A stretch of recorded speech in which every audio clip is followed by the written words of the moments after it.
everyone, I'm Rincey and this is Rincey Reads. Today I'm going to be doing a book review on The Warmth of Other Suns by Isabel Wilkerson, and the subtitle to this book is The Epic Story of America's Great Migration. This book won the Pulitzer Prize for nonfiction, and it also won the National Book Critics Circle Award for nonfiction.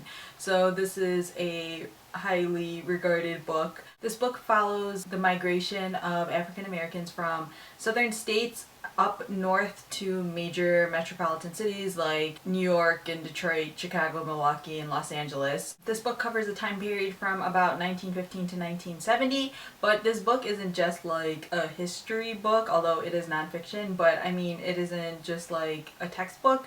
It follows three people specifically throughout the course of this book: Ida Mae, George, and Robert Foster. I don't remember what George's last name is. Sterling, maybe?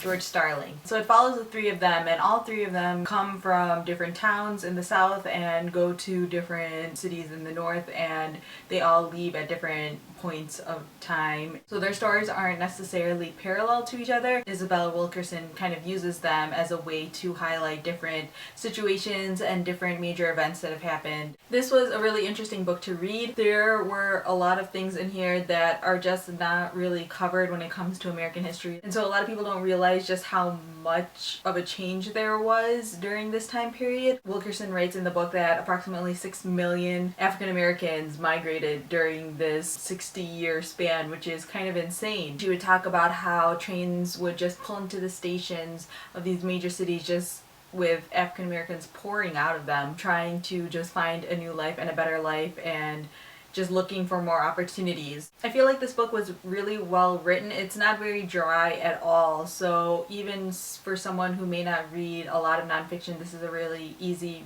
book to pick up, I think, especially because she focuses a lot on these three people, so you're finding out about their life story along with learning about this migration that has happened. You can tell that Wilkerson put a lot of time and a lot of research into all of this. Another thing I really liked about this book is the fact that Wilkerson doesn't really sugarcoat anything. She shows how these three characters are not always the best people and how they've made mistakes in their lives.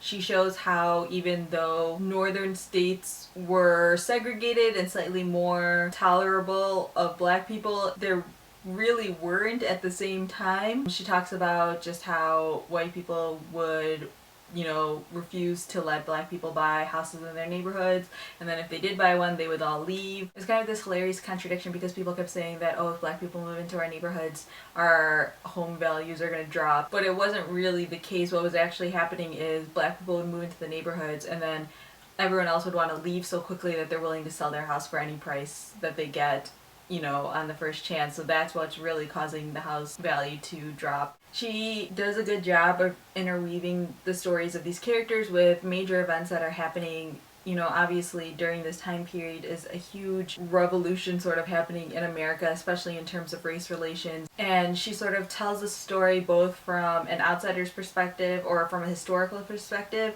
as well as through the eyes of these three different characters, which was really good because you see how some of these events, while they have had major historical impact, they wouldn't necessarily impact every individual. This book is about 500 pages. It is a really easy read, but I found myself towards the end getting a little bit bored just because what she's trying to do is just wrap up the stories of these individuals, and so I wasn't quite as interested in that. So towards the end I wasn't enjoying it quite as much. Also, there are times when it can get a little bit confusing reading these stories because she kind of covers like themes with each chapter, and so she'll tell the stories of each of these characters, like the idea of leaving the South, and so she'll tell the stories of how each of these guys left the South, but they didn't necessarily happen at the same time. Like, they sometimes happened like decades apart from each other, so you kind of had to be paying attention to the headings for each part for each character, because she would also include the year, and so you kind of have to pay attention to what year it is to know